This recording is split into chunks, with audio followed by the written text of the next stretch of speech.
All right, welcome into the Real Kyper and Bourne show. Special edition of our Leaf Hour, 5 p.m.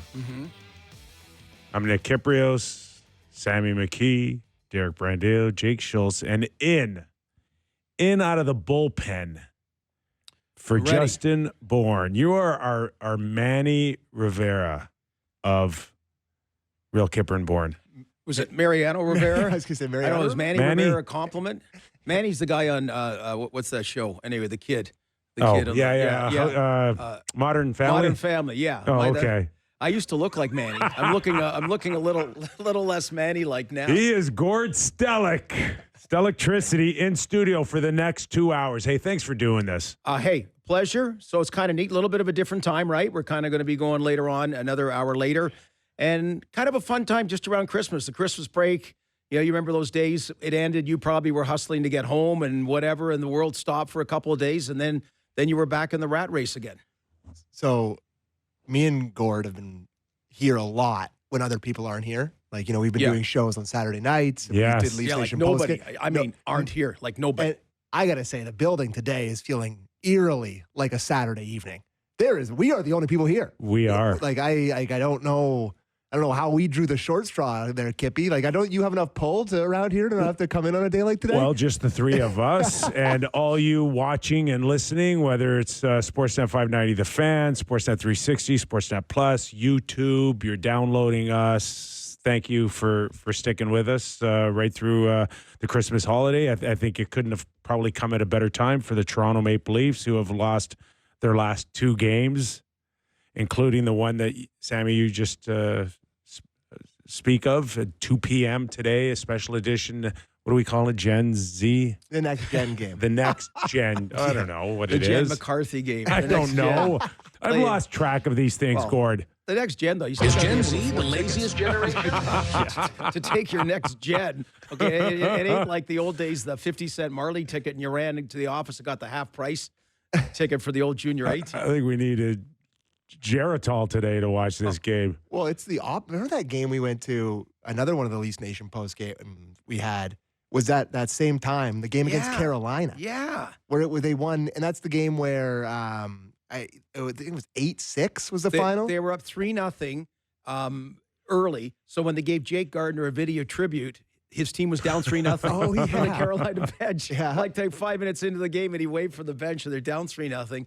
Then they made a game of it. They've been pretty unusual games in that. But first of all, Kippy, you took us to the, your way around. We were in, It was like flashbacks. So then I've not been in the new hockey setup, right?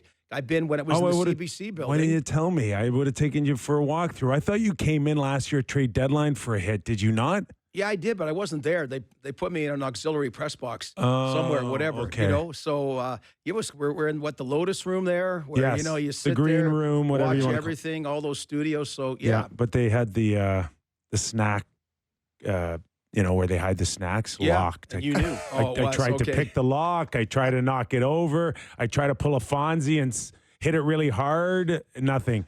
Zero. Still locked. That's the kind of game it was, right? We're trying all the drawers, seeing what's in the fridge, all that. It was like we had our own little, like we kind of a frat house, and everyone had flown home for Christmas. Yeah. That's We're the exactly right. last three people there. There's actually a great movie that came out last year with Paul Giamatti, and I forget what it was called, but it's a like that where they fly home. I'll remember it. Anyways, continue. Bad sidebar. Not a typical show because we don't have Sammy. You don't have our Clippers in the can here. If there's a chance that we can pick up some sound post game, I think they'll feed it through us. We're gonna probably go to Craig Berube's full post game press conference. Okay. So I think they're working on it now, so we'll get to that eventually. But the name of that movie, by the way, is Holdovers. So it's a great Christmas movie. If anyone's listening, looking for something over the holiday break, excellent movie. Nice job. Thank you. Cecil and Hubert. What are their Cecil and Ebert? Siskel and Ebert. Yeah, that's what I said. Yeah. Sammy. No, you said Benny and Cecil. It's Siskel and Ebert giving the It's excellent. I'm telling you, Paul Giamatti, it's great. I tell you, guy, if we'd set him up, Mark Scheifele would come. Mark Scheifele likes doing this stuff. He would be so jacked. He would come and he would take an hour. He's got to be jacked that he doesn't fly back. He can spend Christmas right here. They stopped at a perfect spot. I bet you if I would have got to him, and I told him, come on our show after and we'll talk hockey for 2 hours, he would have not showered. He would have just left the rink and come over. That's how much he loves it. Yeah, absolutely. Loves talking hockey. And what wouldn't he have loved about this afternoon's game? 4 points for Scheifele. Hat trick. Before, I'll let you bring in whatever you want from what you witnessed this afternoon, but just in general, as the Leafs take a two-game losing streak into the Christmas break here, what have we seen from the last 2 games, or maybe even the last 2 weeks, maybe the last 10 games, Gord, that's kind of crept in? Is this a good time for a break for this hockey club, regardless of how they've finished, the games prior to Christmas? So keep in mind, too, the Winnipeg Jets had been on a not-so-impressive streak after their phenomenal start. But I think that's the key word, Kippy, is the Leafs have been impressive. That's what I found this year at the halfway point. They've really been impressive. I mentioned they've won big games, including one against Winnipeg when Winnipeg hadn't been beaten. They found ways to come back. That one game in Washington, for example. So they've been impressive. They've not been impressive the last couple of games. And you see Florida's been really impressive. So before you lose perspective about a Stanley Cup parade or what have you, there are a lot of impressive teams. And Florida still is the place you're going to have to go through, I think, in the East to get to the Stanley Cup final. But, I mean, we're talking about just even winning a playoff round for starters. So, that's what I really noticed the last couple of games, that it factor the Leafs have had, they didn't have. Yeah, I think there's a lot of people that think the Leafs are pretty boring to watch in terms of the style of play that they've been playing under Berube. And when they're winning, you just say, oh, well, it's winning hockey, it's results or whatever. And I think when they lose, you don't necessarily feel like it's the most exciting games anymore. And that's maybe a good thing. You don't necessarily want really exciting games when it comes to playoff time and all that. But, this game here was a pretty boring game for long stretches of it. And you look at the game against the Isles, it felt the same way. I mean, the game on Friday against Buffalo, that was a crazy game. Buffalo's not very good. But I think the style it's a completely different one, and it's one you have to get used to. But I do think there's moments where they feel like a pretty boring team. I've on occasion played this style with my respective hockey clubs, and the one thing that is really clear when you play a north-south game or a dump and chase game is that you have to have high energy. You have to have great legs. You have to anticipate. You have to be sharp every shift. And the team that I've watched in the last little while. How far going back would you say, you think? For the Leafs? Yeah. I want to say at least 10 to 12 games. Okay. And I got to even go back to Stolars's stand on your head 2-1 win against Jersey, that we have yet to see a full 60 minutes where you go, hey, the Leafs were good tonight. They're on a roll. They got something going. It just seems to me, even when they beat Buffalo, Dallas,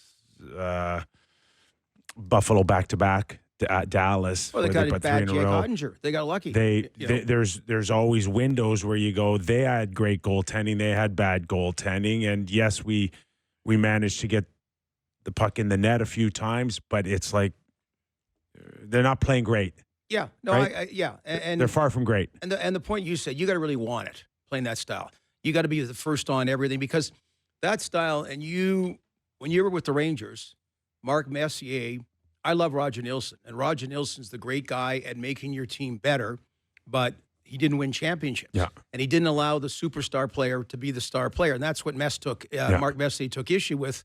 And they made the change. A big reason they made the change to the New York Rangers. So when you're playing this style, and then your star players don't have the same freedom to be star players, if that's fair to say, whatever, then it's a conundrum. The old way you won that's what they did, versus this way. Yeah.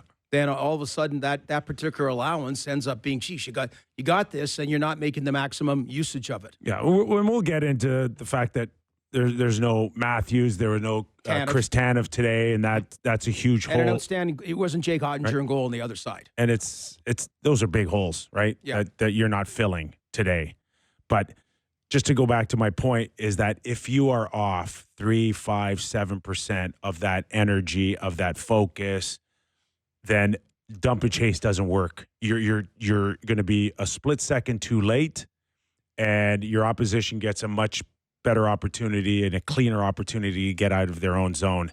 And I think that's where I watch the Leafs now, is the things that were probably easier for them 10, 12 games ago became like driving through mud today. And they don't win a lot of pucks that they put in deep anymore. And they look tired to me. They look like they could use a break. And I don't know. We're going to get to Craig Berube. I think we got some sound from him right now. We'll get to him. But that's what I see. I see a very tired group right now, mentally, physically. Who knows where they are, even emotionally. I thought, looking at the game on Saturday against the Islanders, I thought they looked dead tired. You know, on the second half of the back-to-back, you know, usually you build into a game after the first period, you start feeling yourself, and I didn't think they had anything there. Like, I don't know, up until maybe the start of December, remember how we used to talk about how there's no odd man rushes? How it just felt like the odd man rushes had completely dried up, and it really feels like they're starting to creep back in now. The goal totals are going up, and it's a lot of hockey they've played in this last little bit, so it's definitely a factor. And it's taking its toll on a few guys. The guy that pops at the top of my head right now watching this lineup and going, there's someone that could really use a break. For me, Matthew Nyes. I don't see much purpose in his game right now. I see a guy that wants to play how his coach wants him to play. There might be a fine line there where he's just dumping the puck in too much. But when he does, he's not winning battles. He's not coming up with pucks. I think he's got maybe 2 points his last 10 or 12 games, which, again, is okay for a guy with a little over 100 career games. But unfortunately for the Toronto Maple Leafs, where you have to be the number one left winger on a team that's supposed to contend for the Stanley Cup, that ain't good enough right now. So the tired thing is interesting because generally when that's said, it means you're losing. When they talk about being tired, right? When you're winning, what does it matter? And then Saturday, the New York Islanders were waiting for you. You're played in Buffalo, okay? Yeah. It's a bus ride. And Buffalo still are the Sabres, okay? So you made it a little bit interesting when it shouldn't have been so interesting at the end. So I thought that was kind of like, and to his point, being tired was, well, wait a sec, we gave up like too many 2-on-1s or whatever in the first 5 minutes. So what is that, mentally tired? Not focusing to like beyond the actual physically being tired. So that's why whatever number day break they have, okay, maybe positive, maybe it's the mental adjustment that they need. But I think Nyes, I think that's a good point. Hey, when can we talk about the Nylander shift? Like what you thought of for sure. Okay, later. Okay, but we're going to get into all that. Okay. We still got plenty of time just here. more talk about being tired. I was just kind of talk about Nylander. We're going to talk about Matthews. There's still plenty more to chew on. But let's get a feel from Craig Berube post game after today's 5-2 loss, and we'll pick it up from there. Some of those little details you talked about before the game that were, Yeah, I thought third period, 2 of them.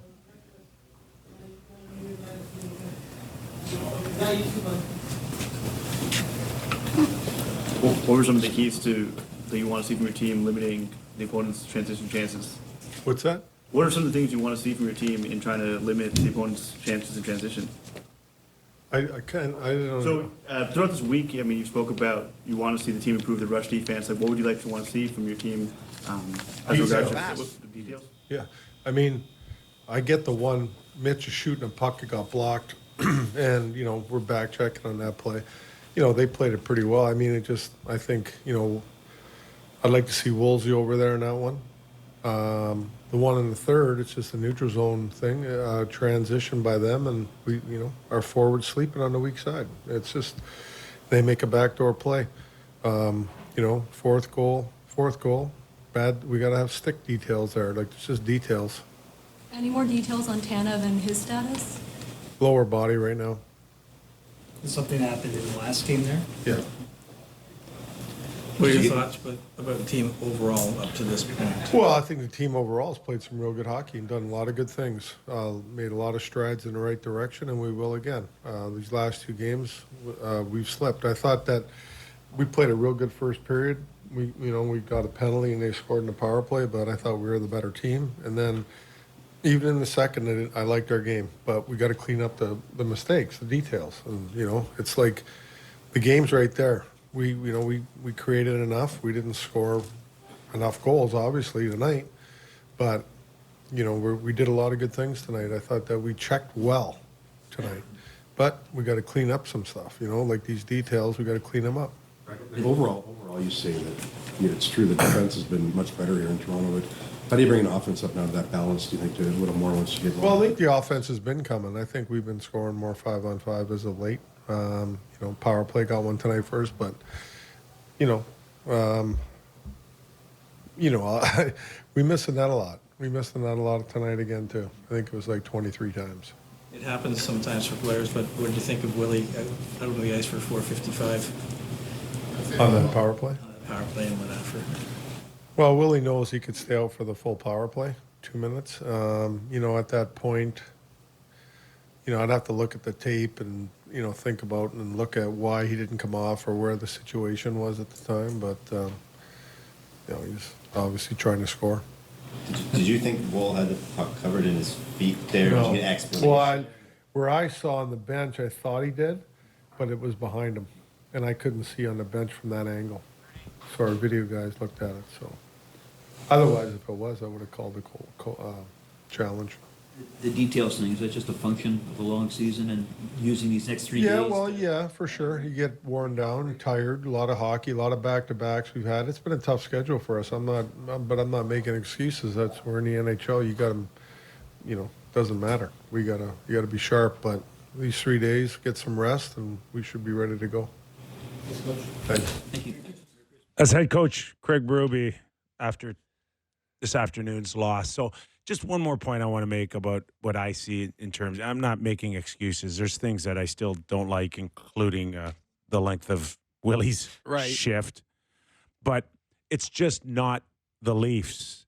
There's signs that I saw out of Winnipeg that they're a little spent too. And just it seems like every team's playing every other night.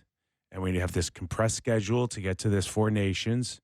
And I think in general, they've affected the product on the ice for people to go pay and think that they're going to see top performances and top, entertainment.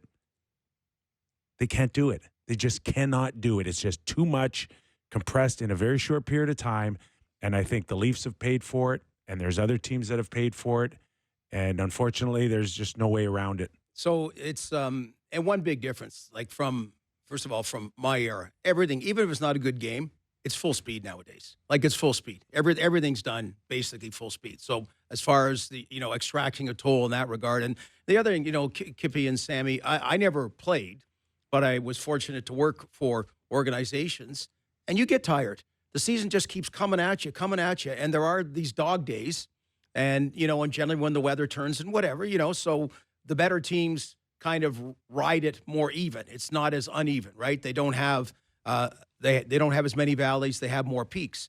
And you're right. It just seems right around now it's catching up to not just the Toronto Maple Leafs, but a lot of other teams that it's just a lot. Berube didn't sound very good. Sounded sick. I know that feeling. But he didn't look good. He didn't look like he was sounding good. It's toll on him too. Well, the word tired's in every phrase right now. Yeah. You look at him. I listen to a lot of it post game to cut the clips to the show or whatever, and you just watch him there. That's a man that's needs a break. Like I really do feel like this he's right there with the rest of them. Yeah, and coaching here is different than coaching in St. Louis or Philadelphia. Like it's handling the off ice stuff. Oh my and then God. the demands of like turning down our show when we ask him to come on it takes a lot of energy. Yes. Right? Well, we on one of the other stations, we'll talk later about the Devils' win over the Rangers. So Jack Hughes gets interviewed on the ice. He gets interviewed like post-game. Then they show his scrum, but it's New Jersey. It doesn't matter. It's like he's at junior high. Like it's no big deal. You know what I mean? They're just kind of hey, I'm just gonna chat some more, right? We're here. It's like you're, it's like the prime minister or president or state of the nation type thing when you're the coach of the Toronto Maple Leafs and you face the media compared to like Jack Hughes. Jack Hughes' excellent verbal adventure post-game. Okay, you're like chomping to talk about Willie Nylander's almost 5-minute shift. Yeah. What was it? 4:57 or something 4:55. like that. 4:55 officially. Speaking of Jack Hughes, according to the broadcast, he has the longest shift in NHL history at just over 6. Well, everybody Kovalev reverts to the Kovalev shift. Were you on the bench? I was on the bench. Yes. Were you up next? I don't know. That's why he kept going. I don't know how long it was, but it was longer than Willie's, and it was longer than 6? Hughes. Yeah.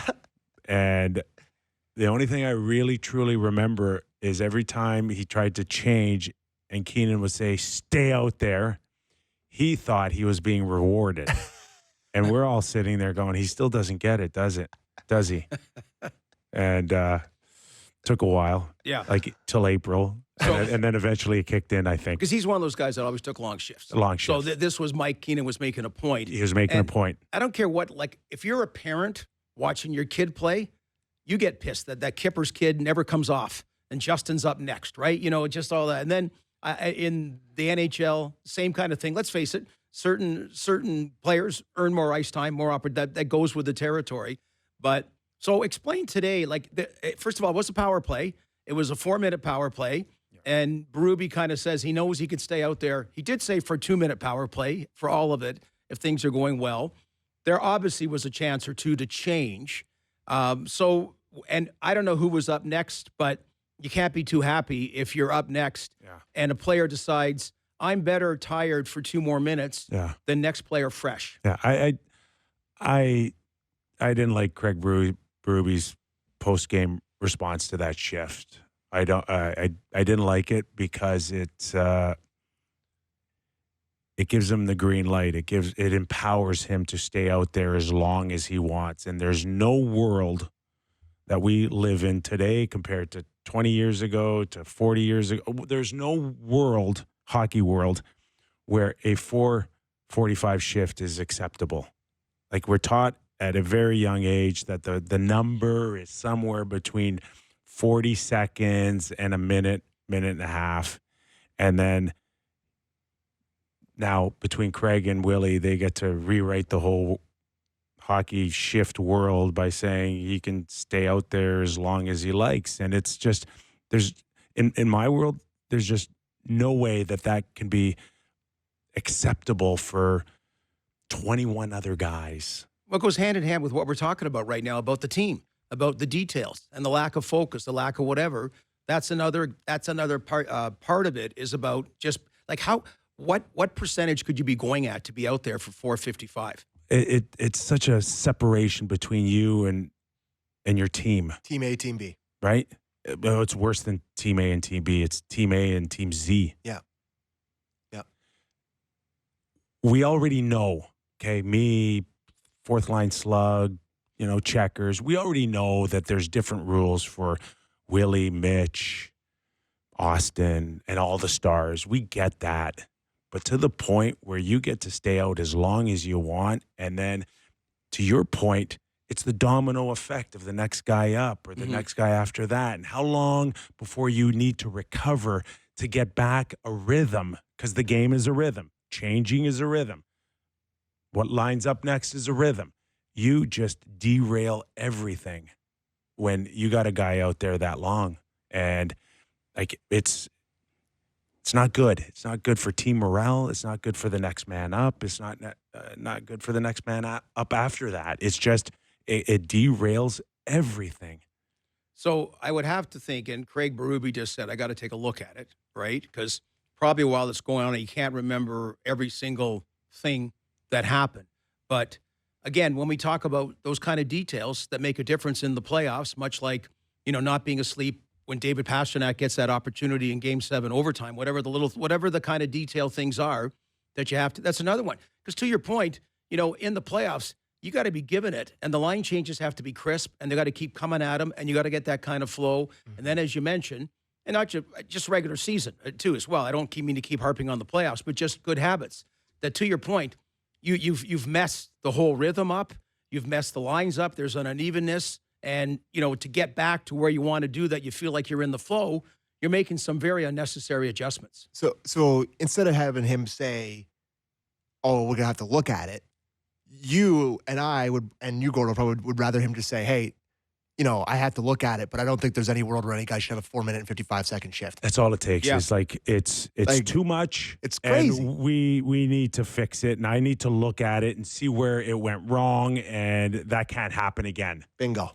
over. I don't, and I don't know how he would ever look this up, but him doing the 2-minute power play, since he's done that, how many times has he scored in the second half of the power play? Like, I don't understand why he needs to play the full 2. You got to kind of explain it, is that earlier in the season, we all know that Willie had a concern about his ice time, right? I guess that's why he took a 455 They want to make Willie happy, and it's like Willie doesn't kill penalties. Yeah. So, Willie, we're going to take the minutes that a penalty killer would take, and we're going to add it to you for the second half of the power play. And that's where it originated. Because they've given Auston some PK time, and of course Mitch is an excellent penalty killer. So in Willie's case, the other part is if you are still applying pressure, that's the thing. Like if the power plays, if it's going 2 minutes long, and and you can read versus saying, I'm entitled to stay out of here 2 minutes. So even though the puck gets iced with a minute 40 into it, I'm not going to peel off. I'm going to take the net. Then that's where, and maybe this will be a healthy discussion because Berube was he didn't have a problem saying I thought Joe Walsh should have moved quicker, which we did too. But then we looked at he really didn't see the rebound, like the one that looks like he can't move it all. And you realize he actually reacted late. He didn't really know where the puck was. So I've liked that Berube in a constructive way can do that about individual players, whether you want to calling them out or what have you, could do that. But yeah, he kind of did kid gloves on Willie with that one. The other thing, I mean, he's also, in Willie's defense, he's second in the league in goals, right? Like, it's like, you have to have some give and take when you're being critical, but I would have liked it there. The other one on ice time and length of shifts too is end of game.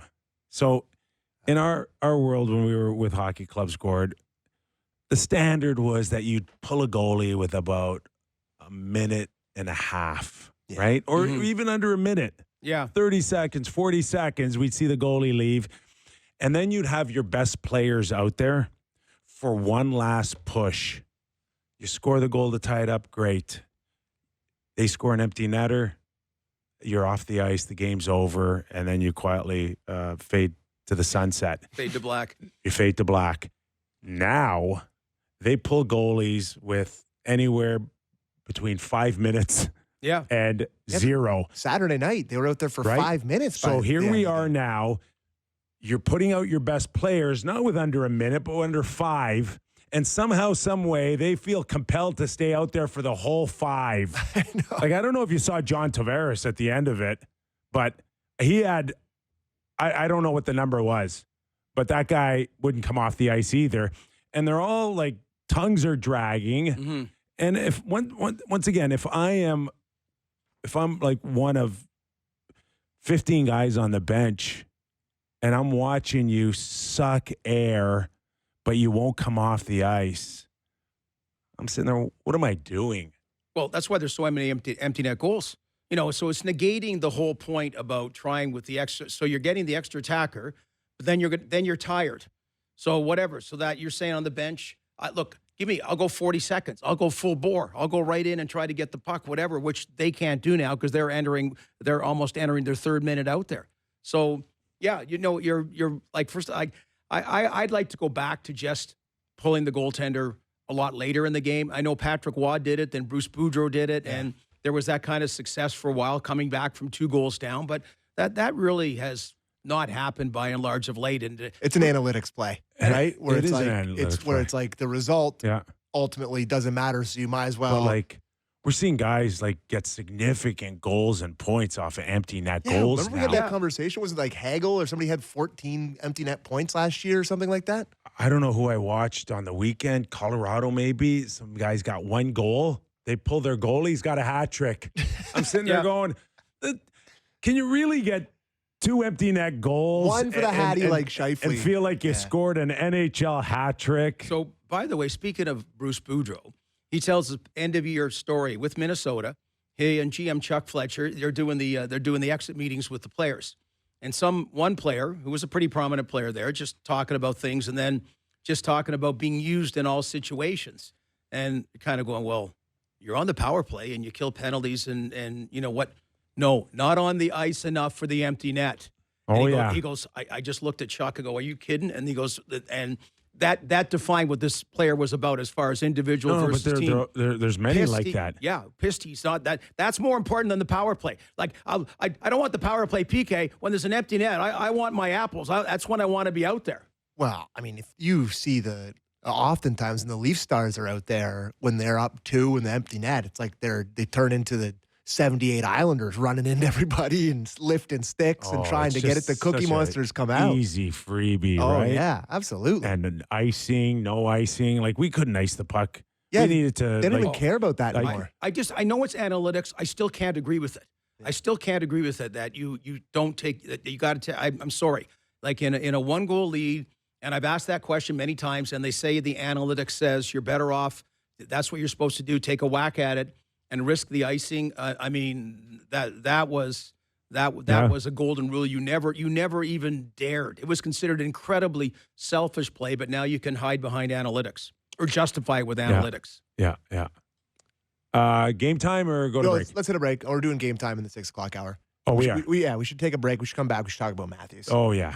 Lots of talk and the concern on a scale of 1 to 10, Gord. I need a number on Auston Matthews, short-term, long-term repercussions of this latest injury. That and more when we return to Real Kyper and Bourne. Nick Kypreos, Gord Stellick, Sammy McKee, in our special 5 p.m. edition of Real Kyper and Bourne. We left for the break. Yeah, with talking a about hook. Auston Matthews missed his 2nd consecutive game on what we think is a recurring issue. On a scale of 1 to 10, I asked you before the break, where's your level of concern? Well, it's higher than it was, say, Friday before I found out. So I'll give it a 7. And I know you want Sammy to answer as well, but Kippy, you and I write some guest columns for the Toronto Star. So Auston Matthews going to Germany just seemed to bring up so much intrigue about what was going on. So I got to reminisce about Wendell Clark staying at Lord Thompson's flat in London, England. Right? I did read about this. Yeah. And you got to listen to this. And not that we're going to derail the whole thing, but give us a Cole's notes version. So Clarkie basically, he finished his 3rd year in the NHL and had only played 28 games, had these back issues, and back then, the team doctor was the voice, the god, as far as treatment went. And he said, I like the team doctors, the team medical staff. And they said, well, you could have surgery or your career could be over. And he tried different things, went to the Mayo Clinic, went some LC card recommended someone in Chicago, so went there. But then on his own, the richest guy in Canada, Ken Thompson, whose son owns the Winnipeg Jets now. Okay. And by the way, Ken Thompson loved the Leafs. He helped Steve Stavro, finance Stavro later on. He called Wendell's representatives. And Clarkie shows up in downtown Toronto in golf shorts and a golf shirt. He goes, do you have something better to wear, kind of, whatever? So he set him up. He paid we didn't even know. I'm with the Leafs. We didn't even know this. Paid his business class ticket, set him up in his flat in London, England, overlooking Buckingham Palace. And he had his own chauffeur. And Clarkie said, I told the chauffeur to dress down a bit because he was that. And the fridge was stocked and all that. And he was there for 10 days. And he saw this homeopathic doctor that Ken Thompson set up. And it was the first time he made positive gains. And then the guy said, well, let's find someone in Toronto that could carry on the treatment I'm prescribing. And that guy was Chris Broadhurst, who worked at a fitness facility and then became the athletic therapist for the Maple Leafs. And Wendell says for 5 years of treatments, 2 hours a day, that's what kept him playing. So that was the first about going somewhere to look in the big picture and having successful treatment. So what was yours and the Leafs' original reaction to hearing that he's going somewhere else? Because we know clubs are very protective. Yeah. And to this day, they may feel like they have no other choice but to accommodate your athlete to have a second or third opinion somewhere else. But I would bet you didn't like it too much.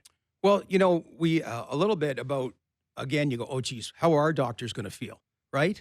Which isn't the right way to do it. I mean, Eric Lindros had an issue in Philadelphia with his doctor. We saw Jack Eichel. I mean, part of the Buffalo Sabres mess is because of a difference of opinion about his medical treatment. So that was kind of I got a kick out of the story, but it was strange. This 22-year-old kid had to go on his own to try to find a treatment. And that's where it started to grow, Kippy. And I just said, that number one overall pick, then to the next number one overall pick, Auston Matthews. Look how the world is an oyster for everybody. And now the team doctor, it's an ongoing discussion. It used to be the team doctor was the mechanic. And he's working on your car. Go talk to him in the garage. That was Harold's guy. Yeah. Oh, yeah. But just in general. Yeah. Now he's the guy at the desk when you go get your car serviced. You never see the mechanic, but he goes, okay, here's where I'm going to help you. You can go to that guy, or I can send you to Dr. Andrews in Alabama. Well, now there's probably 3 or 4 doctors in North America that handle everything. What's the guy's name in Miniachi or whatever? Yes. He's well known. There's certain ones so the team doctor understands that now. Before it was a source of pride. Like with the New York Rangers, they talk about the 1960s, the team doctor was having drinks and playing cards all the time. And he kept wanting to do back surgery on guys. Visiting players would go, and they go, I can do a disc thing, whatever. I don't know. I'm gonna go back home, whatever, and see a disc fusion or something like that. So there was that evolution to now it's understood. The Connor McDavid one was excellent about Jeff Jackson cooperated, his agent, who now is running the Oilers, but showed, I guess in Colorado is where he decided you didn't need surgery. And that's where, talking to some doctors, when you go to other countries, it looks like you're looking for certain treatments to avoid surgery. I don't know this in this case, but quite often that's what you're looking at. So that's why my level of concern is, if this thing isn't getting better, is it one of those that we can ride out the season, address it after the season, or might the clock strike 12 sometime during the season? I don't know. How about Fangate? 10. 10. I'm terrified, yeah. Like high alert. High alert. Oh, my goodness. High alert. I'm between you and him right now. No, I'm between you and him right now. But you're between with the number. Okay. Auston Matthews, I'm between your 7 and his 10. Okay, I thought it was going to start to look better, right? Like that's, when we were talking about him not playing, I was surprised by how long it was taking, and I thought they were being overly cautious with it, and it was frustrating to me with the lack of information. But watching him play, you're going to give him a few games when he first comes back to kind of get back into the swing. But over the past, like before the Buffalo game, it had looked the same as it's looked since the start of the season, since the preseason. It's looked exactly the same. And then to have him come back, play in that game where he'd already missed the morning skate where he wasn't feeling right, and then to have him take that shot right in the sweet spot, like that's as bad as a shot you can take in a sore back or whatever it is that's ailing him. I don't know, man. I'm starting to think about LTIR and spending the money. I really am. Chicken Little here. The sky's falling down. I mean, how can you not be worried about it? No, I don't think you're jumping to that conclusion in the next couple of weeks, but those conversations have to be going on right now. No, well, that's why I gave it a 7. Right? That's why I upgraded to a 7 out of 10, understanding that, that there's way more of a possibility than I would have thought last week. Like based on the fact that he's already had 9 games away from the team, that was close to a month that he was off, there is no guarantees that the next 10, 20, or 30 days off will get him anywhere better than he is today. No, so where are you now when it comes to the trade deadline?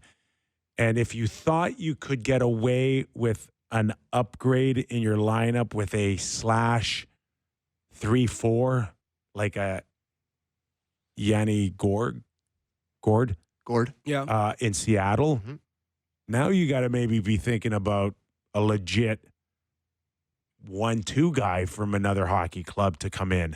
Ryan O'Reilly. Nazem Kadri. Right? Nazem Kadri, yeah. But Brock Nelson. It got a lot more expensive. The thing watching that game on Friday night against the Sabres where he gets hurt, and JD made the point to me after the game, what I thought was a really good one, is that the way guys are reacting to him taking shots and the way that it was telling me that he was playing through something pretty seriously. Just the way that Morgan Rielly jumped in there on a pretty innocent play. John Tavares punched the guy in the face, which you never see him do. It just felt like his teammates were really sensitive to stuff that was happening to him. And they should be with the captain. He's a great player, but way more than normal. Just the way they were reacting to him. Yeah, I don't know if it's just Austin being Austin. I wish he would have more of a reaction. Even if I was protecting something, I'd have a shorter fuse to come back Well, we at saw somebody. it in that but in he the has Chicago game where he got hammered. Zero reaction. We had the one to protecting something to me. That game in Montreal a couple of years ago, right, was kind of the one that, and you don't want him to fight, but you know what? Joe Thornton's a great example in his prime, right? Joe would go Mean squirrely streak. twice a year.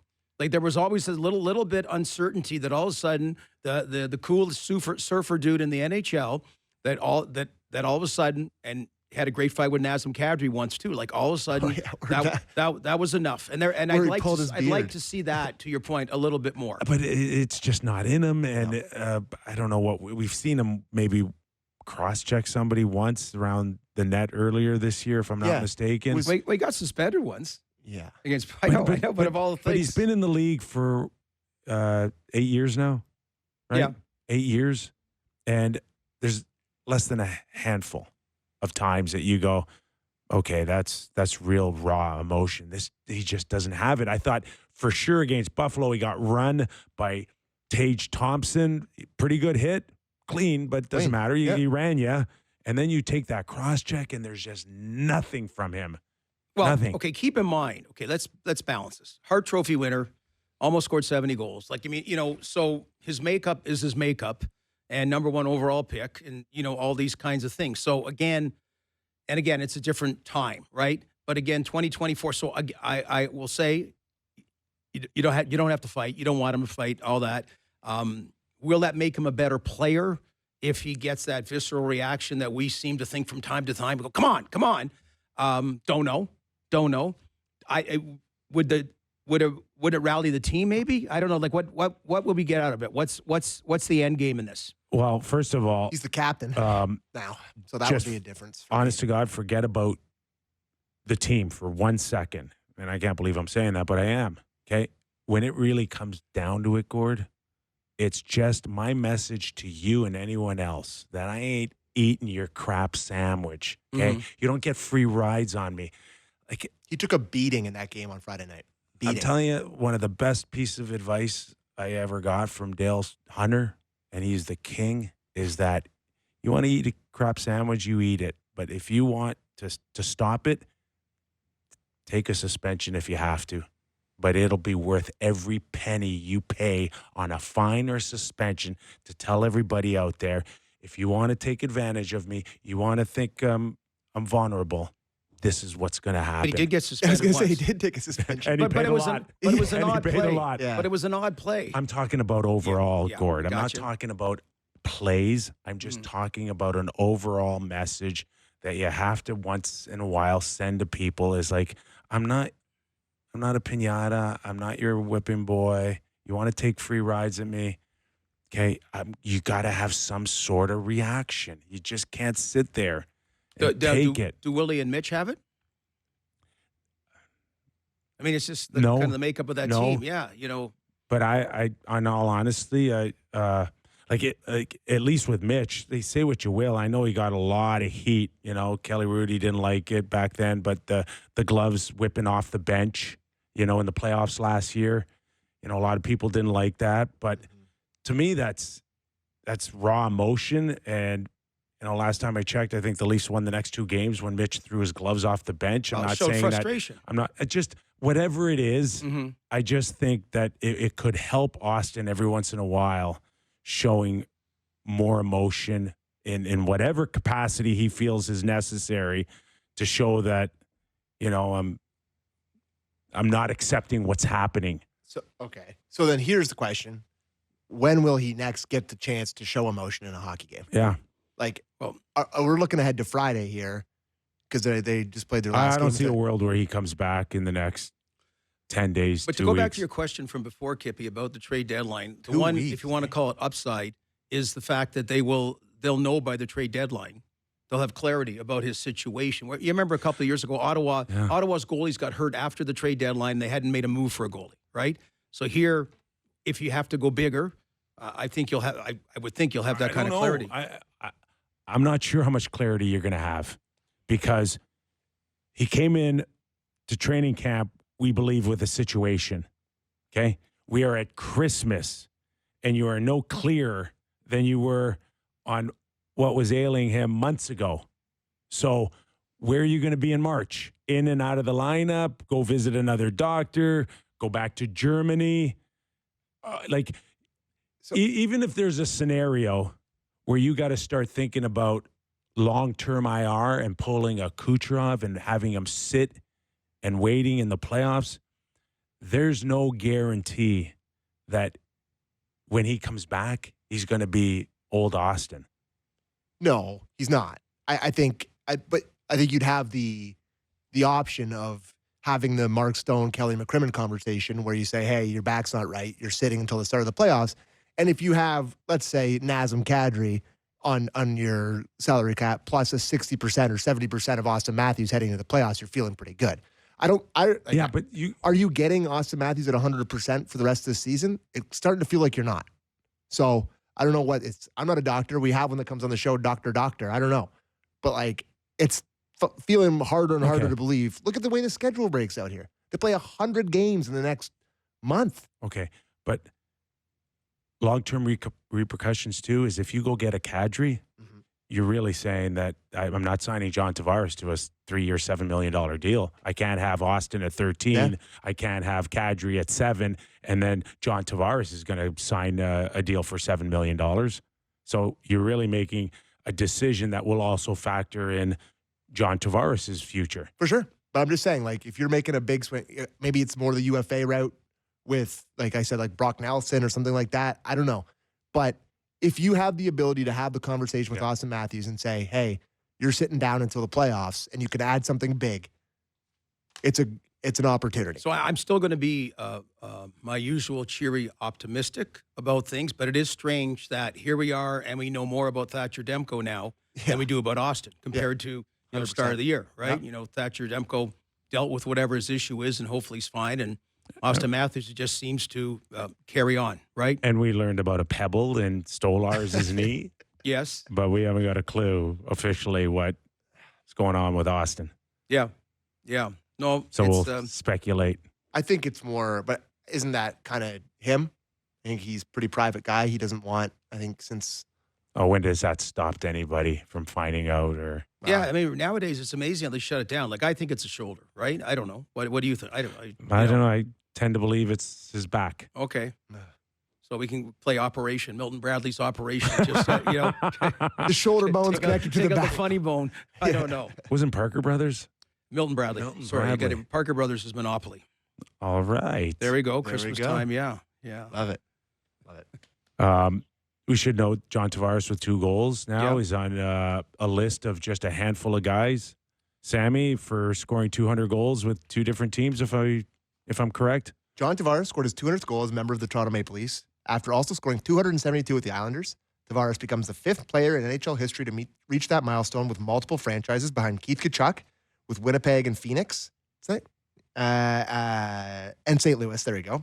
Mark Messier with Edmonton and New York, Gretzky with Edmonton and L.A., and Lanny McDonald with Toronto and Calgary. So pretty cool. A model of consistency. Yeah. Right? Yeah. A very, impressive year with him being captain of Team Canada last year, going in the Worlds, which normally guys in their 30s with new families don't do so much. And I was impressed by that. And just when, this transition year, he's come up with a really nice year. Yeah. A little bit of pressure now, needing a new contract and having the seat taken away from you are a couple of things that I think were real personal to him. And so far he's doing what he's always done, and that's come up with 75, 80 points a year. Yep. So it's 6 o'clock. We're done now, right? No. Oh, what? We got another hour. What the hell? Another hour. I want to stay. Where you want to stay? Send me home, yeah. You still got time in between this commercial break to go get us something for Christmas. No? Okay, I'll work on it. I'll see you at the cafeteria. Okay, Gord's going to the Eaton Center real quick.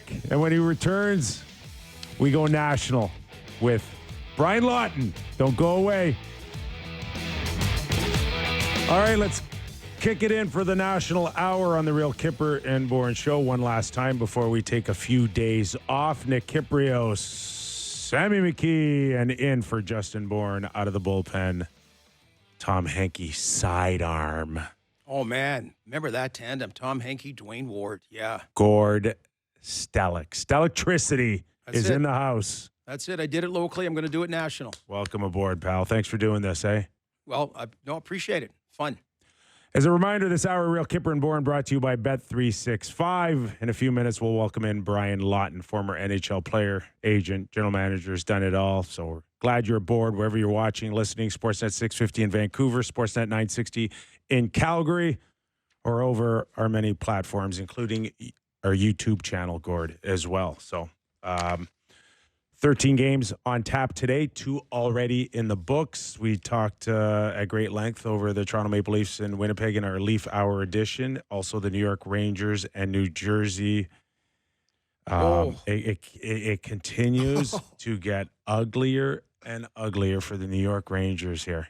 Somebody else cited this, but I love the Brian Burke one about the 18-wheeler getting off the road. And by the way, that was the same year Ron Wilson tried to stick it to the media by making them work Christmas Day when he announced his contract extension, and they stuck it to him 3 months later because he was. What was the tweet? It was something like, "I got a nice little stocking." Berkey gave me a nice little, Christmas present, whatever, and he did it on purpose. So guys got called into work Christmas Day who had mutual disdain for each other, and then Brian Burke used that line about, "I had to let him go because the 18-wheeler just went off the road." Chris Kreider, a healthy scratch today.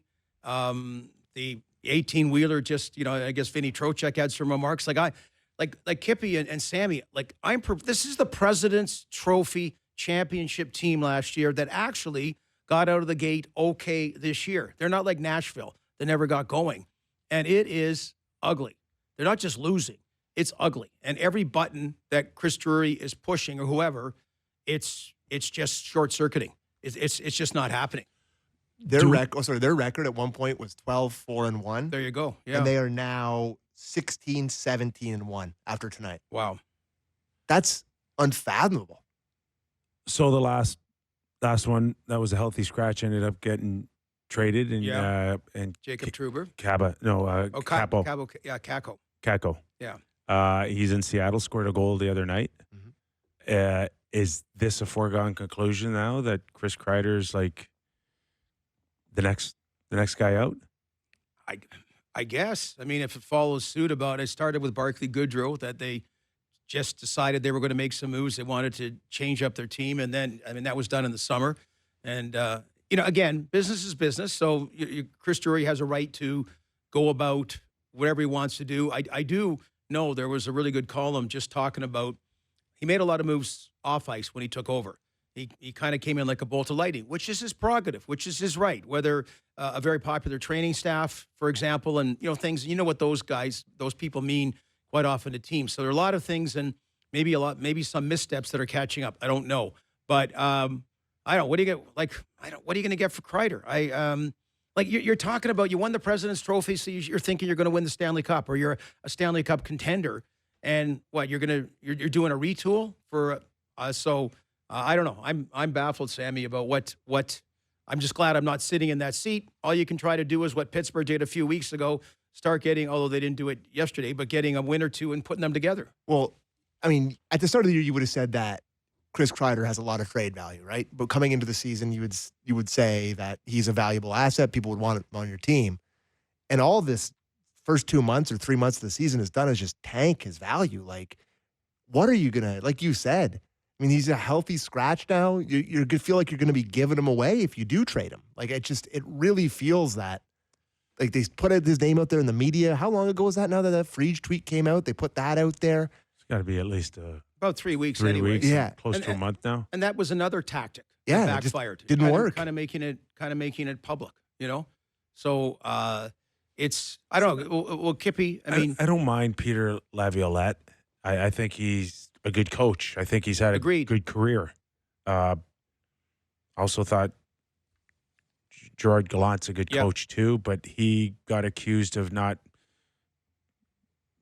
being a strong X and O's guy or matching lines, and his strength is motivational for sure. Mm-hmm. But is coaching the issue of the Rangers the last little while here? Well, would you make a change for sake of making a change with a coach to try to salvage this season? Well, you're always saying you're trying to salvage the season. Who knows? But to answer your question, Kippy, yes. And that's again not an indictment on Peter Laviolette. They get paid well now. They get well compensated. The guys won a Stanley Cup. He's a winner, but it's your easy move you can make. I was really surprised Chicago made the change. And it's actually been positive. And we love Luke Richardson, but whatever. Now, again, Brian Burke, the dead cat bounce, that it gets, I asked, no, he's never actually bounced a dead cat, just so you know. But the 6 or 7 games after a coaching change, you tend to get that. So we'll find out if that's only the case in Chicago. But that's an easy one to do in New York. I have no idea if they're so inclined, but it's the one you can do that's the least complicated. It just doesn't seem at this point like you're talking about a team that's supposed to challenge for a Stanley Cup, and it just seems like outside of Shesterkin, there's no untouchables at all. Let's bring in Brian Lawton, who's been a great contributor to our show over the last few years, former player, agent, general manager. Thanks for joining us, Lots. How are you, pal? Doing fantastic. Kyper, Gord, great to see you. Yeah, Everything's good. Everything's good, but not in Rangerland, who they got shellacked 5-0 to New Jersey. Are there any untouchables? Of course, they just signed Shesterkin, so we know he's not going anywhere. But outside of that, like the names Kreider and Fox and Zibanejad and Panarin were locks in it as the faces and the pulse of the New York Rangers. But can we still say that today? I don't think so. I mean, boy, there's a lot of people that would be interested in their players. I guess after Shesterkin, I'd probably say Fox maybe is the only untouchable. Feels like everybody else, because of age or circumstance. K'Andre Miller has certainly been a good player for them in his young career, but nobody's really clicking this year for them. And you guys are chatting about what's the solution. I don't think it's Peter. Peter does a pretty good job. Something's going on there. It hasn't been made public. Maybe Jacob Trouba knows, but that one feels like a tinderbox right now. Well, and by the way, good to chat with you, Brian. I hope you've heard that, and we'll talk later about San Jose and Vancouver. But I've given you credit. You mentioned in the summer Macklin Celebrini was something special. You're the first guy that said that. You said, actually, I think he's a lot closer to Connor Bedard than people give credit for. Yeah. So I'll give you props for that. I know we'll talk about that in a sec. I want to know, okay, part is you've been a GM, you've been an agent, you've been a player. So in New York, in Nashville, say, might there be a mind saying, okay, the season is lost, kind of like Tampa Bay a few years ago, that they didn't make the playoffs, but they said, okay, we're going to be okay. Maybe like New Jersey last year. They had to get some goaltenders, and they got back on track. Do you think there might be a sense that they, at some point, will say that, not wave the white towel, but understand we take a step back, believing we can take a step forward? Or do you think in one or both cases, we're going to see a lot of surgery? I think we've already seen Nashville take their shot. Barry was pretty vocal about this season's not over and we're still going forward. I would say that you two believe that about as much as I do, telling by the look on Kipper's face right now. In New York, Nashville just, it just didn't work what they did. To be fair, Steven Stamkos and Jonathan Marchessault are both playing better. But for the life of me, why they got rid of Ryan McDonough if you were going to be going for it makes no sense to me. You brought in Brady Shea, who's a friend of mine and a good player, but still on a different level than Ryan. So that one's been a little bit of yin and yang, and it just hasn't worked. I would say that would be very tough to salvage this year. There's always time, but that feels like a really long shot. In New York's case, I don't think that's over. To be fair to Ottawa, they are playing better. I watched their game last night. They're a little bit out of gas against the Oilers. But at least they've shown an uphill trajectory, whereas the Rangers, of course, are regressing. But I do think that the Rangers have the players to turn it around. I don't think that's necessarily the case in Nashville, and I don't think Nashville's job of catching, now you've got Dallas, Colorado, Calgary, I guess, is the last three in there, Vancouver. I don't think they can beat the number of teams they have to there. But the Rangers, I do. I do think that East is still vulnerable, certainly for that last spot. Lots. Before we move on, I got to ask you about the Matt Rempe 8-game suspension. Was this the league going, see, we can come up with a number larger than 5? Was this a tough one for George Paris, or was this like a Sammy gimme putt where he's like, Just tap it in. I felt like that was pretty obvious. You know, Kipper, you know as well as I do, you can break a guy's neck when you have them in that position and they're that far away from the boards. The fact that it was Miro Heiskanen absolutely heightened the awareness of everybody. So if you're not going to have the people that did the job that you did employed more readily, Kipper, then what happens is the players end up looking to the league to take care of these types of matters. And I would say in a lot of cases, you know, it probably hasn't happened to the expectation that the players do, but this is one where I think the league rightly stepped up and just said, look, we'll make it known, because it's kind of like there's a new sheriff in town. It used to be you could just blast that guy and it was his fault. Why is he standing in that position? He shouldn't be. But those days are over. Now the league is clearly saying to players that if you get a player in that position and you have time, you must let up. That is what we're looking for. We do not want you to drill that guy in the back. And I don't have a problem with that. It's fine. We just got to get that consistency where everybody feels good about it and it gets taken care of. I know there's times when people feel that it's not always level, and that can drive, I know, a lot of the players batty. But I think it was the right suspension. I think it's the right number. And I hope they continue on with that philosophy and make it crystal clear. So you mentioned the East playoff race, and the Rangers slip-sliding away have made it interesting. Same thing out West. You lose a little slippage, and you're in trouble. And it seems like the Vancouver Canucks chose this weekend to kind of say, okay, where there's smoke, there's fire. There's a situation going on. And I think Rick Tocchet, basically, they're saying, imagine how sick and tired the players must have been about answering it, the questions about what's the friction between Miller and Pettersson. What's the deal going on? I mean, the only one I remember comparable was Erik Karlsson and Mike Hoffman in Ottawa, and there were some allegations there, and one had to leave town, and then the other eventually left town as well. I have no idea what's going on here. It's just unusual because they're in every team. It's obviously affecting their play on the ice. Is this Rick Tocchet's and even Hughes' calculated way saying, you guys got to fix it? Otherwise, what was the unthinkable is going to happen. One of you is going to have to go. You guys have to think it. You have to face the music. They don't have to comment anymore, but you better fix it because everyone knows about it.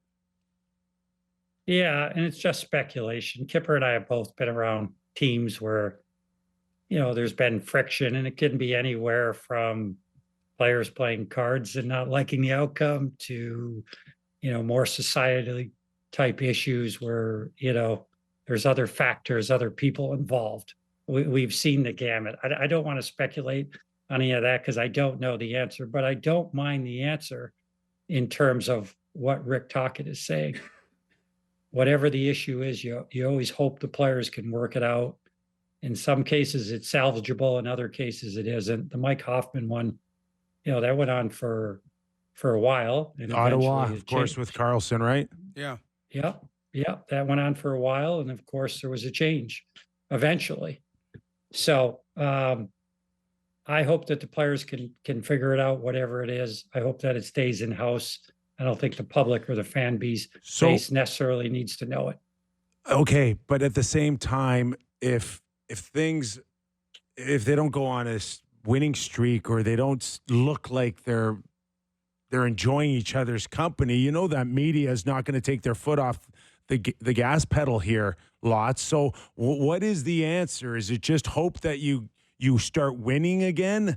Because is there anything, Gord, I mean, you've run teams as general managers, you as well. Is there anything from a PR point of view that can get over this sooner than later? Like JT Miller made a comment the other day saying, what do I got to do? Come out here together with Petey next time? And I'm like, my first thought was, yeah, not a bad idea, actually. If you guys actually came out together, put your arms around each other and say, hey, listen, we don't agree on a lot of things, but we still care about each other and we need each other to win, and we're in this together, that might help. That definitely would help, but it's a unique dynamic, Kipper. It's like a family. When you have an issue in your family, it can get ugly. We've all seen that in some capacity. It's really... But nobody's paying $400 to go see your ugly family at Christmas and Thanksgiving. No, you got to be professional at the end of the day. Personally, for me, maybe I'm like Gord or different than Gord. I would want to kind of jump in there and figure out what's going on here, fellas, because you are paid a lot of money to perform, and there's a certain level. And if this is going to impede that from happening, then it's going to turn into the general manager's jurisdiction to come in and make a decision.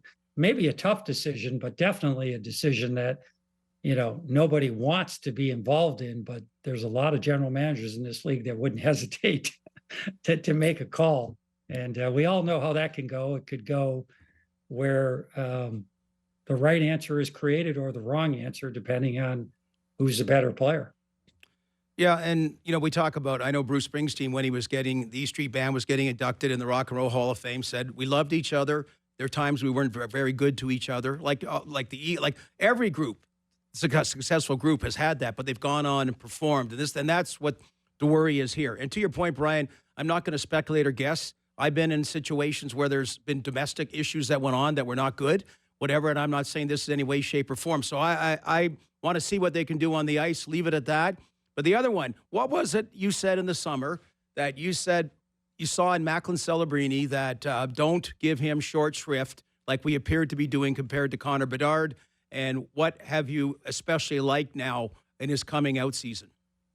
Yeah, of course, we're all trying to analyze these kids, and there are certain things that stick with you. Some of the things that stuck with me with Macklin are his ability to get the job done and not necessarily do it with blazing speed or with fantastic plays or things that stand out and shine, a little bit like Sid was.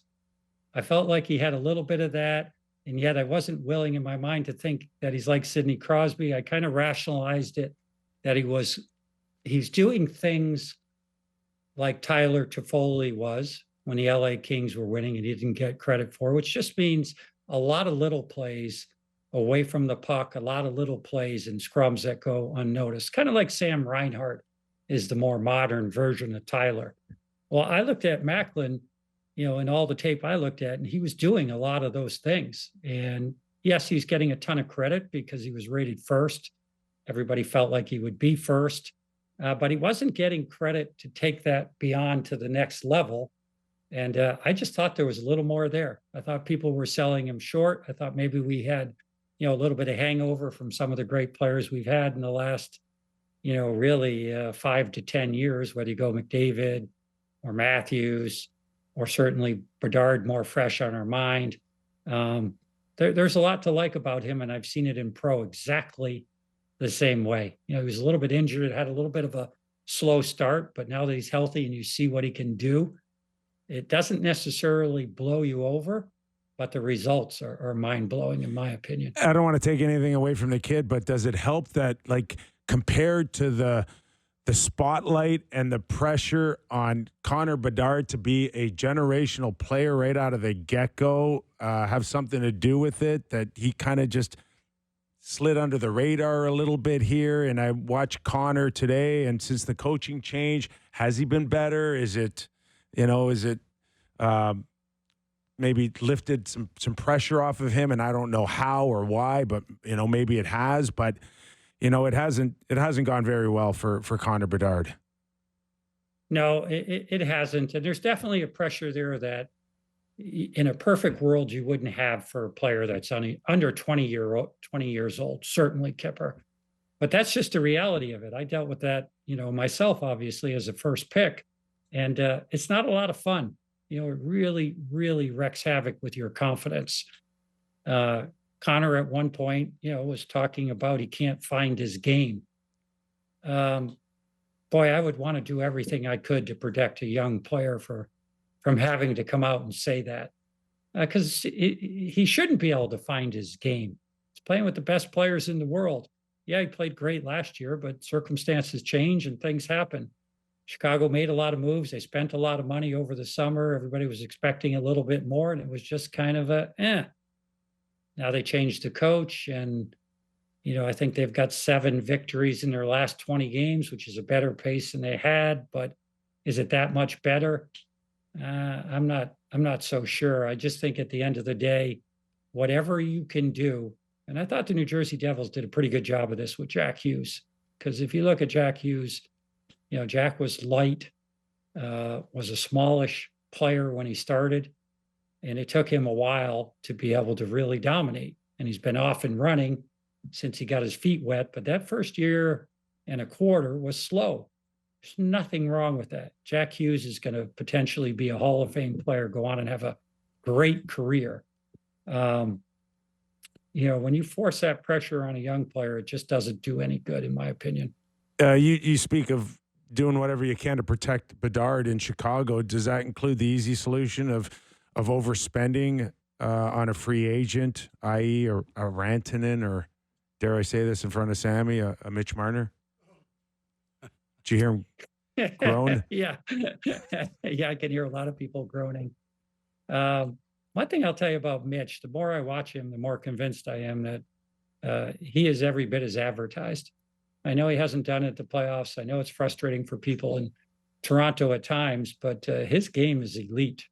It really is. He does so many things so well that I've developed a new appreciation for his game. I'll be honest with you. Mikko Rantanen, that's an interesting one. Do I see him leaving Colorado? Maybe. Been pretty quiet on that front for a guy that's going to be UFA also, having the type of seasons he's had. A lot of conversations I have with coaches. Everybody is, of course, thrilled with the way Nathan plays McKinnon. But, boy, I can't tell you how many coaches, hey, you know that other guy, Rantanen? He drives the bus there as much as anybody else. So he's a guy that would be heavily, heavily sought after. Would I see a player that's already tasted the Stanley Cup want to take a shot with a team that doesn't look like they're very close right now? I don't see that happening from a kid like Rantanen. I think those guys, if they're going to move when they're in that type of a situation, they're going to look for somebody that's a contender right now. So the Atlantic Division, the traditional three teams that were knocking on the door to get in the playoffs. You mentioned earlier, Ottawa seems to have found their way. Buffalo quite the opposite. The Red Wings lose back-to-back games to the Montreal Canadiens. Montreal is 1 point ahead of the Red Wings, even number of games played. And Steve Yzerman's sort of been given slack, as he should be. He's taken a more measured approach. They didn't do a lot of knee-jerk reactions like, say, they did in Buffalo. What do they have there? Do they have to rebuild again? Do they have to go get that free agent we just talked about? I mean, what is it with the Red Wings? Maybe not spinning their tires anymore, maybe going a bit in reverse. That one is really an enigma to me. I've got nothing but love for Stevie. He's such a hardworking GM. He's an honest, straightforward guy in everything he does. When I look at things, I see so many good things that he's done there as a general manager, and yet you can't look past the results.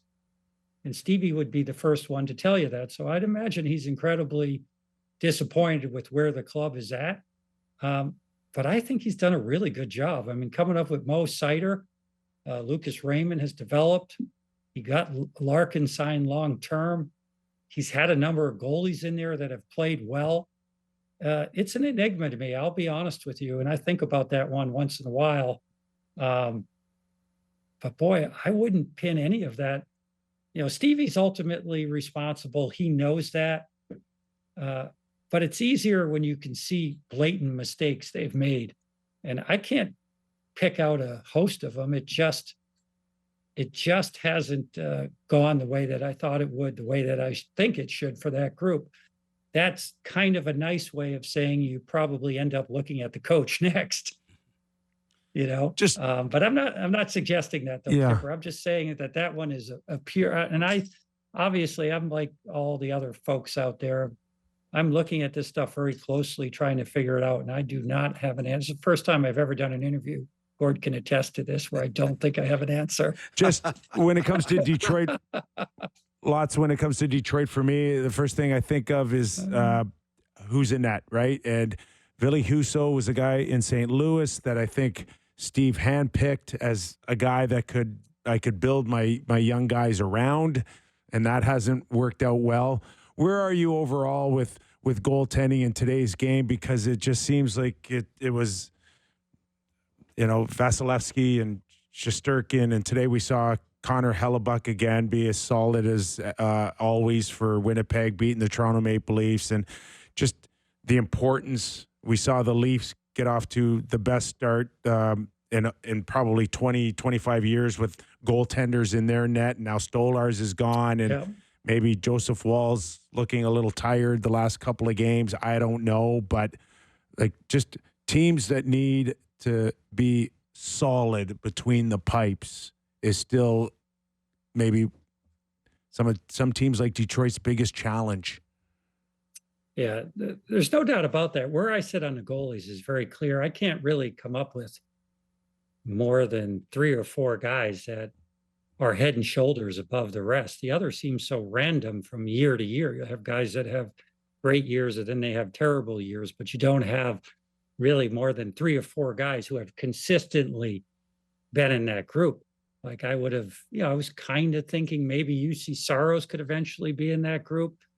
They changed their D around. They changed their team a little bit around, and no, not even close. So it's one of the biggest questions. I think the people that are smart, that are managing teams, have come to expect that you're going to have some variance in that position, that you don't necessarily need Shesterkin or Vasilevsky to get it done, but you must develop a blue line that can control the game, that can help to protect your goalies and help to drive your forwards forward, more so than just having a great goalie that's going to save your bacon every night. It just doesn't work the way the league is constructed now. And it can be random, and it can be even short term in a season. But it was great that Tampa had the great run that they did with Vasilevsky. But, look at the other guys that have been cup winners in the last number of years. You can go back to like 2018, and outside of Vasilevsky, I won't give it to Bobrovsky last year because, there's been a lot of let me think of what the right word is, below his standard of last year's play throughout the regular season. So I'd say it's probably the number one thing that's driving GMs a little bit nutty these days is, what's happened to the goaltending where we can't get these solid and consistent efforts every night. And I just think the league has changed, and we literally have no more than 3 or 4 guys that can lay claim to being that guy. Well, you mentioned some names, and there'll be international play and the excitement about the Olympics in 2026. I'm curious, the Four Nations face-off, Brian, what kind of buzz is it or isn't it getting south of the border? More than the NBA play-in games, if that's what you're asking me, Gord. I don't even know what that is. Is that when they have like purple basketball courts? No, that's a different one. That's the anyway. That's the in-season tournament. Yeah. Oh, okay. Yeah. It has to do with a vacation in Vegas in the middle of the winter, and you get paid extra money if you go on it. No, I don't know anything. That to me, I like basketball personally. I actually went to the Timberwolves. I went to a Lakers game, and I went to another game a few days later, and it was the Lakers again. And I was like, how did I miss the Lakers were coming here? Well, that was a casualty of them not making it to the final play-in tournament, which happened to be on the day when they had the match between Rory and Scheffler. And I must have asked 100 people who watched the basketball game, and I couldn't find one. So I don't know if that's working. Is the Four Nations getting more attention than that down here? Yes, it is. I think the NHL's actually done a good job of promoting the players that are going to be in it. And it's particularly good timing for the United States because they have, I think, unquestionably the best team they've ever fielded. And I've had this discussion before with people, and yet I don't feel that they're a lock to even win that or to win the World Cup or any of these other international events. But when you add it all together, the U.S. is in a pretty good position right now. They've got good goaltending, they've got legitimate elite D, and they've got legitimate centers. So that's a change, and I think that's given it a little bit of a pop. I played in the Canada Cup a couple of times. It's a great event. It's one of my favorite things I ever did. I think the players are going to love it. The fact that Canada Cups were always in August and September, and generally you would traverse Canada from Halifax to Edmonton, Calgary at the very least. And now the fact that it's going to be in the during the regular season, I think you're going to have a lot more eyeballs on it. It's going to play well. One more before we let you go, just to follow up on our Four Nations. As we know, two of the faces that are really leading the charge in Canada and the U.S. is Connor McDavid and Auston Matthews. Auston Matthews is out right now with a officially undisclosed ailment. As the tournament gets closer, how much pressure is on Auston Matthews to still kind of participate and show up without risking, what lies ahead for him the rest of the season and the playoffs in your mind? I think there's quite a bit of responsibility there. I think he'll take it that way. Ultimately, I believe he's going to do what will serve the Toronto Maple Leafs best, but I do think there's a lot of pressure. It would be different if this were the summer. I would say it's like it used to be, these tournaments. I would say it would be much lighter. But, this is something that the league and the players have jointly pushed for. And I think there's a lot of pressure on all the players. It's disappointing to me that we won't see, I think of all the best forwards in the league, and certainly McKinnon, McDavid, Eichel, Matthews, who's missing, the Russian players, and then, of course, Draisaitl. And you got to find a way to get a guy like Draisaitl in that, because I'd love to see him imposing Connor McDavid. I think that would be really fun to watch the way he plays. Draisaitl, to me, has really been spectacular this year. He's really stepped up for that team and has carried them a lot of nights. Connor's playing great. It's incredible that one team essentially has two guys like that. But if you look at the scoring, you got McKinnon and Rantanen are really going off. And then you got McDavid and Draisaitl, who are just like double the number of points of anybody else on their team, except for a stud defenseman on each of those teams in Makar and Bouchard. Well, much like Leon, you've carried us on a number of occasions on the Real Kyper and Bourne show. Lots. Really appreciate your time, man. Thanks for doing this. Merry Christmas. Happy holidays. All the best to you and yours, and we'll catch up with you in the new year. Are you allowed to say it that way? I don't know. I just did. When Gord is there, I mean, I would have thought Gord insisted that you had to change it for one day. Hey, well, always great catching up with you, Brian. So, and we'll see Celebrini tonight. You were the first. You were the first in the summer, but all the best to you and your family. He's a hell of a player. Thanks for having me on, guys. All right. I enjoy it. Brian Lawton, former general manager, agent, first overall pick, broadcaster. Mm-hmm. Does it all. I love Celebrini. Watching Celebrini, it's been one of my favorite things to do. I like it more when he's on the East Coast, so his game doesn't start at 10:30. It's the most classic East Coast guy thing to say, but he has a little something. I don't know. It's definitely special. Definitely special. And the other thing, Kippy, when he worked for Sportsnet for a bit, we crossed over. I worked for a bit, and he mentioned, speaking of the Leafs, just about that they had a big discussion about Victor Hedman or Oliver Ekman-Larsson at number 2 overall. Like they had a real big, the scouting faction, and OEL went 5th, I think, to Phoenix. Yeah. And he just said, it was not a slam dunk about Victor Hedman. So anyway, props to OEL being able to, after the Vancouver experience and that, go to Florida and get his career back on the right level, a better level than most people were expecting. Yep. Game time? Game time. It's game time, presented by Bet365. Visit the app for latest odds and find out why it's never ordinary at Bet365. It's for 19 plus, Ontario only. Please play responsibly. Got a DM the other day from a guy saying, you've been doing that for 2 years and you still have to read it every day? And I'm like, yeah. It's like, you know what? You know an anonymous guy who DM'd me meanly on Twitter? You're right. You got me. See, it's just not me. No, listen, it's not just you. You could probably talk to my wife about it too. All right, good one tonight in Florida. Repeat of last night's game between the Tampa Bay Lightning and Florida Panthers, which I thought was live today on one of the TVs we were watching. And Kyper, I should have bet him. You informed me that it was not live. I could have won a lot of money today. Florida Panthers, big favorites tonight in the second game, minus 160. Tampa Bay Lightning, plus 135 on the money line.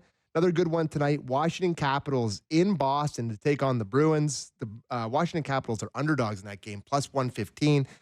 Pretty good value to me on one of the best teams in the league. And later on, like you said, the San Jose Sharks are in Vancouver to take on the drama-filled Vancouver Canucks. Boy, oh boy, that is just the perfect team for that market right now. It's a little spicy out there. Is it ever? Holy smokes. But the San Jose Sharks are plus 210 on the money line there. The Vancouver Canucks minus 260. Maybe a little bit of value on my Macklin Celebrini Sharks because, you don't know which way it's going to go with those Canucks. And that was Game Time, presented by Bet365. Visit the app's latest odds and find out why it's ever ordinary at Bet365. Must be 19 plus, Ontario only. Please play responsibly. Okay, well, let's take a quick break. And when we return, we'll get into a few things, including, Gord, as we enter the Christmas break here in the National Hockey League. Who's your team to beat right now? I want to know that. Also, in light of what's going on in Vancouver, is there anything you remember when you were with the Leafs in terms of in dressing room, disagreements and how you handled it or how it played out in a big market like Toronto? Maybe we can certainly relate that to the Vancouver Canucks. So still plenty more to chew on with the one, the only Gord Stellick when we return to Real Kyper and Bourne. A reminder, this hour of Real Kyper and Bourne brought to you by Bet365. Nick Kypreos, Sammy McKee, Gord Stellick. I got to tell you, sometimes I'm out here with JB and Sammy, and 2 hours can feel like 2 days. But with you, it just flies by, Gord. I appreciate that, and I'm sure it flies with JB and Sammy. But I'm sure JB's listening today. I don't mind, my modesty, bringing some magic every now and then. It's easy being the supply teacher, right? That's like a good supply teacher. You get to come in and, you're once a month and the students like you and, so that's what I get to do. Awesome stuff. We were talking earlier about the Vancouver situation. I want to kind of dive into it a little bit more. JT Miller tried to kind of pour water on it coming out the other day. I'm not sure if it worked or not, but this is what he had to say to the public to try to convince everybody that they're making too big of a deal. Let's have a listen. In the sense that the outer world have created this thing. Like, this isn't a thing. So, am I bothered? No, but you guys are just wasting your time. How tired of you about hearing of it? I don't care. You guys want to talk about it? You want to ask me? Ask me all you want. I can bring up PD and we can do the interview together if that would make you guys happy. So, Gord. I don't care. I don't care about this at all. You were, I believe, a general manager at the time with the Toronto Maple Leafs. And correct me if I'm wrong, because this is a while ago, but, there's always been issues with every hockey club, but some make it more public than the others. Was there not a situation with the late John Kordick and one of your goalies, Alan Bester? He beat the crap out of Alan Bester. So that's a thing. Was it so? The story went that it was a meal or something, and Alan Bester was wearing glasses, and then a split second, the glasses looked like this. Yeah, we called Alan Ernie Douglas. He looked like Ernie Douglas from My Three Sons. And after that, he looked like Buster Douglas, taking a few punches. So, and we hope you're okay, Alan. And, Alan's done great. Alan's just a great guy, but he was a chirpy guy.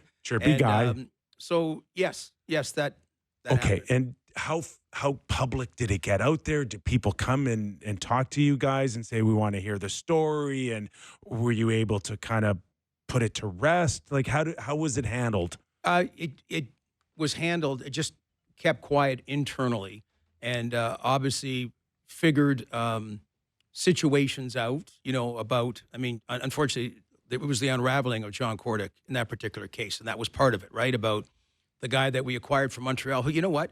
I got to tell you, when Hall of Fame weekend, when Cam Neely was getting inducted, so I used to coordinate, be involved in the fan forums, and behind the scenes before we did the fan forum, and we talked about him. He talked about playing with John Kordick in Portland, just their junior career and what a good player he was. Anyway, just a lot of things and about some of the baggage. So we had that. We also, on the other side, and this is where I'm not going to dabble about what's going on in Vancouver. Domestic things become very well known when there's too many people involved in a domestic thing. Okay, inside the dressing room about, and that becomes very personal. And we had one of those as well. Obviously, we had another one about just a veteran goaltender coming in, wasn't popular, and wasn't well liked. So I mean, there's all kinds of it runs the gamut of all different types of things. I'm not condoning lying.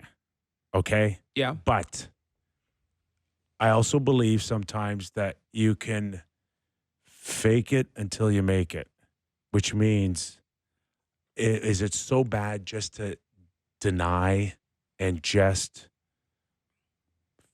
fake that everything's fine until it is fine? Is that a strategy? Did that work back then? Is it no longer an option now? So a big difference is the play on the ice of both these players, whether it's coincidental, somehow I doubt it, has gone down appreciably. Like both JT Miller and Elias Pettersson were in the other cases. I mean, we weren't a very good team then, so I don't think like all of a sudden Alan Bester's goals against average went up by 1 or John Kordic took whatever. You know what I mean? So that's a whole other dimension in Vancouver. So obviously, like Rick Tocchet didn't just fly off the handle. They know whatever's going on. So JT Miller can say it's not a thing. There is some kind of thing. I don't know what the thing is, but there's some kind of thing. And you know what? It's affecting our play on the ice of late. And you guys better figure it out. Or, like the best comparable is the Mike Hoffman, Erik Karlsson, which was a very good Ottawa Senator team, you know, when that happened. They've been one overtime goal away from making it to the Stanley Cup final, and someone had to leave. And so you made the point that maybe JT Miller should come out with Petey, and they should just talk. And now if I'm that, I wouldn't answer a single question anymore, but you better do some talking on the ice, because obviously your coach is concerned and the organization is concerned, because that's where it's impacting, which would have been different in our particular case from back then. The other thing, too, which other situations don't have, was the disappearance of JT Miller just prior. Yeah. And whether or not that had anything to do with this. Are they linked? Are they not linked? Are they separate incidents? Yeah, and totally. Nobody knows. But how does the media not question it, right? Well, and again, like, stuff that's personal should be personal. And the players are entitled to that. Understood. But like you said to Brian Lawton said, or whatever, people are paying $400 a ticket to go to an event. And it's not like, and again, I used up the greatest groups of all time. They had bitter splits, all of them. But they went on generally and put on a great show. And then things came full circle because, you know, here you don't get the beauty of decades later. It's more, you're in your 20-something or early 30-something. You're still pretty young. Generally, emotionally, a little more volatile back then. At those ages, a little bit more extreme, whatever. So that's the one answer. Like the Canucks, like imagine how tired they said, are you tired being asked the question? What about the other 21 players? Because we've heard this smoke has been there for months. And we wouldn't talk about it on air, but we hear stories, and we've heard other outlandish rumors before elsewhere that prove not to be true. And that's, you know, like good when they get nipped in the bud if they get going, or you figure out they play out and they're not true. So in this case, Vancouver's in danger of falling out of the playoffs. Okay, they need all hands on deck, and they need motivated, focused teams on the ice, including two of their best players. I'm looking at it through Pettersson's game logs here, right? And in the 7 games prior to JT Miller returning, he had 12 points. Okay, and since 0. He came back against Florida, right? That was the game he came back against. That was 1, 2, 3, 4, 5, 6. He's got 0 points, and he's -2, -1, -1, -1. Yeah, he's not. He's not himself. So yeah, I mean, hasn't been great at all. I don't know how you can look at that and not be like, what?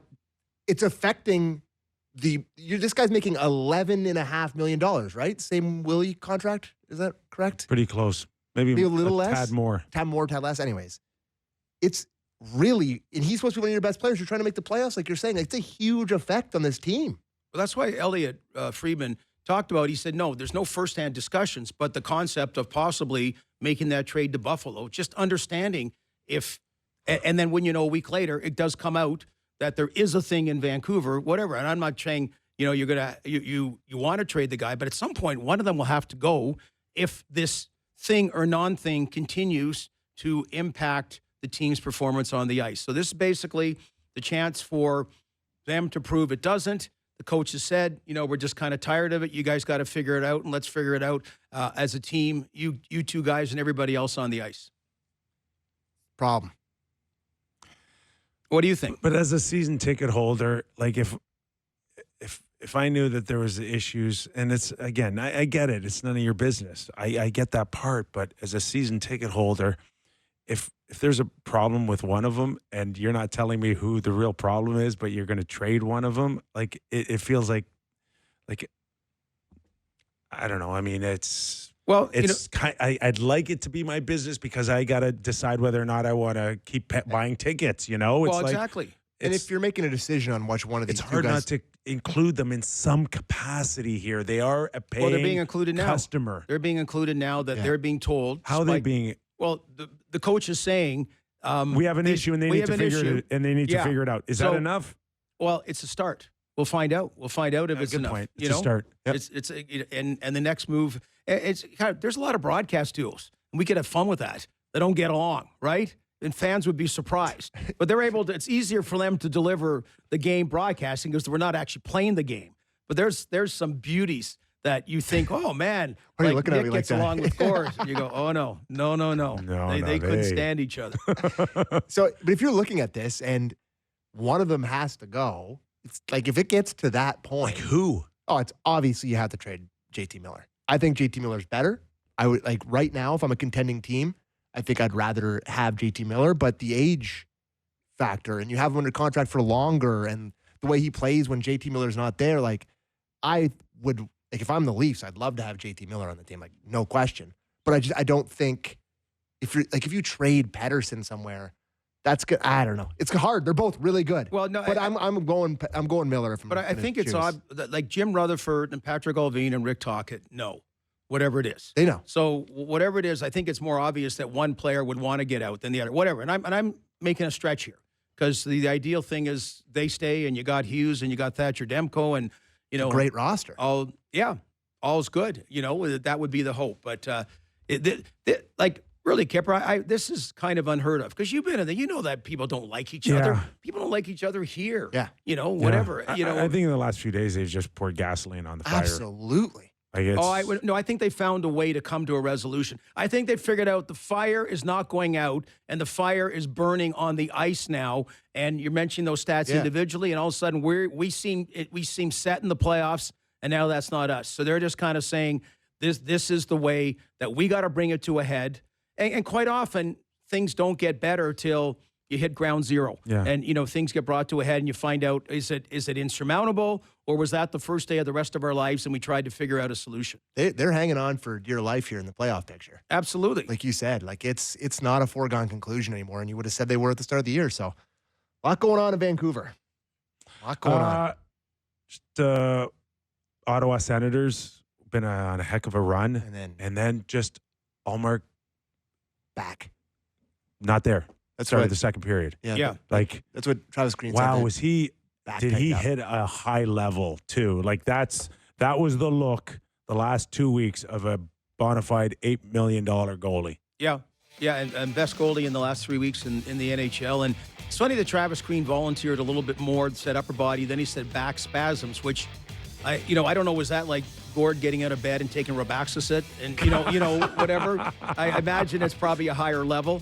I would pay big bucks to see you get out of bed. I was sore from 5-pin bowling last week. My brother had a Festivus party, 5-pin bowling, and whatever. I'm embarrassed to say. Hey, great job today. Thank you so much. Kyper. All right. Thanks to you, Sammy, and everybody. Have a safe holiday break here, and we'll be back Friday, I believe, Sammy. No, next Monday. Oh, next Monday. Okay, there you go. Don't come in Friday.